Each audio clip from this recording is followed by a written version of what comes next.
I've been posting on what's going on in this country for months and these folk crossing the border. But despite everything they showing us, some people still think shit don't stink. See, Buddy saying, nah, that's not true. But in that video, I was showing what a lady was telling them how these military men was over the border, and it was months ago. And there was another video I made months ago speaking on the same thing. But you look at these videos, this one and the one what is coming on, they've been having people coming over the border from different countries for months and months and months. China, South America, Russia, Ukraine, other parts of the BRICS. But I'm gonna say this again, you know what I find strange? We ain't never seen the UN Army. See, it's 193 countries in the UN, and they're supposed to come together to keep peace around the world. Or the so-called stop bullying. But all these different folks coming over the border, could that be their army? Different nationalities. These so-called refugees asking the military men for the UN. Vote number one. Number two. Number two. Number three. Number four. Venezuela. Colombia, Venezuela, and the front was Africa. Venezuela. Africa? Venezuela and Africa. China? China? Venezuela and China.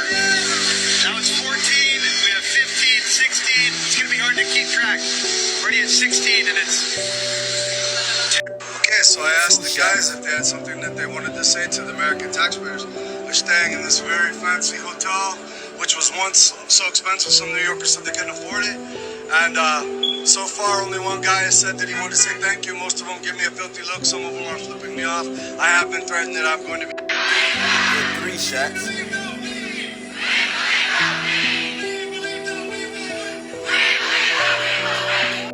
And you telling me they ain't got nothing up their sleeve? They already here, bro. The whole little war going on. People saying, man, we should mind our own business. It ain't got nothing. This got everything to do with us. This is about us. It's called the art of war. They'll stretch you one way, and the real war will be right around the corner, right up under your nose. Check this out. Gallant, the defense minister, said we are putting a complete siege on Gaza. No electricity, no food, no water, no gas. It's all closed. You sick, dirty. You kill people, starve them to death. 2.3 million people, you gotta starve them to death. You're God's chosen people. No, you're hell's chosen people. You probably saying, what they got to do with us? I'm finna show you. Proven in parts 1 through 4, the Jewish people are in fact Ukrainians from an area formerly called Khazaria, as attested by their own Jewish historians, scholars, and rabbis. The Palestinians, on the other hand, have a different story.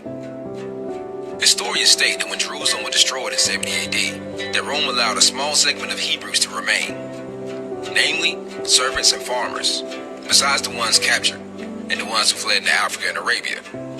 These peoples would eventually incur some mixing with other groups who conquered Palestine, in particular the Ottoman Turks. To this day, the groups of people who occupy Palestine is a combination of the descendants of Ottomans and the original Hebrews, who are labeled as Afro-Palestinians.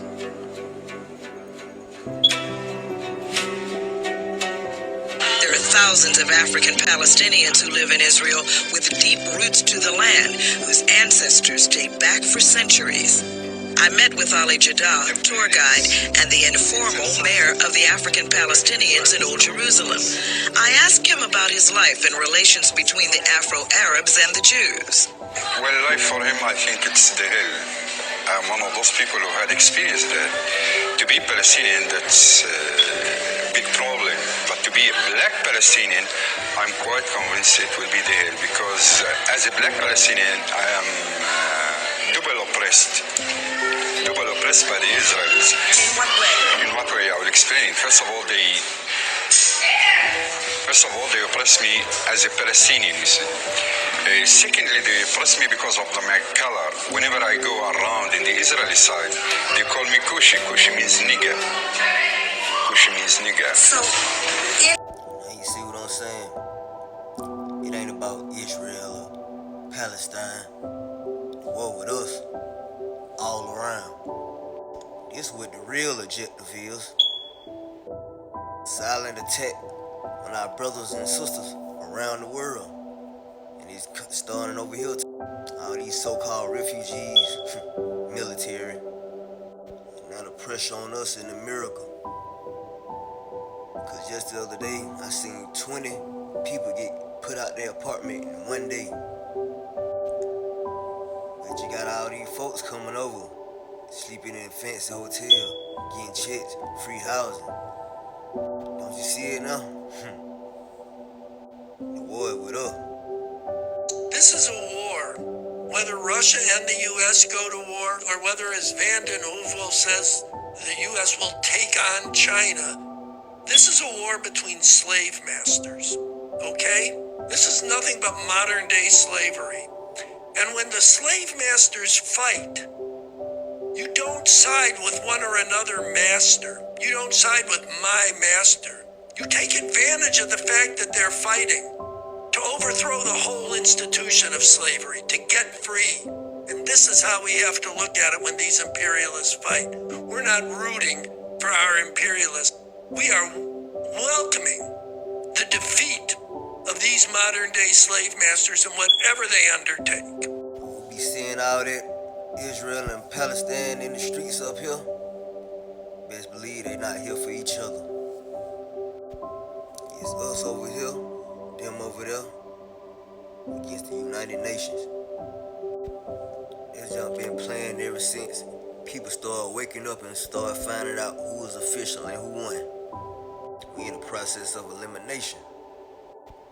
Check out the video to the comment and go on my page and check the video I got pinned. Just gotta stop being so blind to miracle and have recognition. When we have recognition, we can actually come together and won't be in no handicap match. Don't be so naive. Shalom.